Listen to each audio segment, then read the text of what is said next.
Good evening. I'm Crystal Cruz. We want to update you on the stories we're working on tonight. This is CBSLA.com's The Rundown.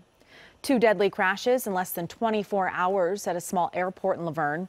Just before noon today, a small plane went down on approach to Brackett Field Airport, killing the one person aboard.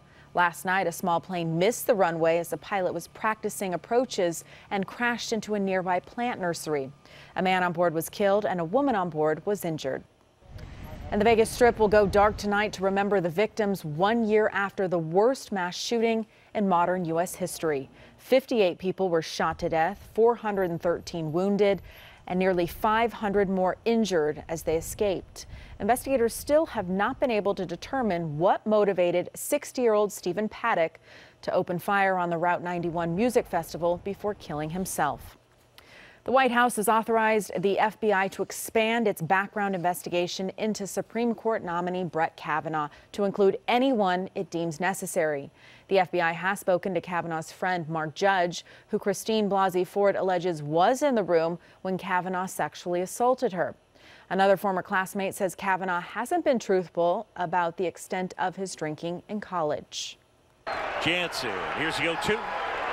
Got him! The Dodgers win their sixth straight NL West title in a high-stakes tiebreaker against the Colorado Rockies.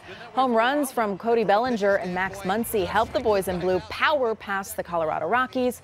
Final score 5-2. The Atlanta Braves will travel to Dodger Stadium for the first round of the playoffs on Thursday. Now here's meteorologist Amber Lee with a look at weather. Hi, Crystal. Go Dodgers. So we are looking at a lot of this humidity starting to really push in from Tropical Storm Rosa. So temperatures today well above average, mainly the 80s and 90s, especially inland. We're going to continue to see an influx of this moisture really push in once we head into the overnight hours. But this storm system will be weakening. So once we head into tomorrow, it's going to be a little bit cooler than today. So temperatures mainly in the 70s and 80s. Then a second storm system making its way, coming in from the west, working its way toward Southern California. Will drop temperatures even more. This is a colder system, so this will bring more widespread rain activity as we head into Wednesday into the early part of Thursday, dropping anywhere from 1/4 inch to 3/4 of an inch of rain. It could also bring some isolated thunderstorms and showers to the area, and then we are looking at much drier and warmer conditions for Thursday and Friday. Join us on CBS 2 News at 5, 6, and 11 for the latest on your weather forecast and all of our top stories. This has been CBSLA.com's The Rundown. For Amber Lee, I'm Crystal Cruz. Have a great weekend.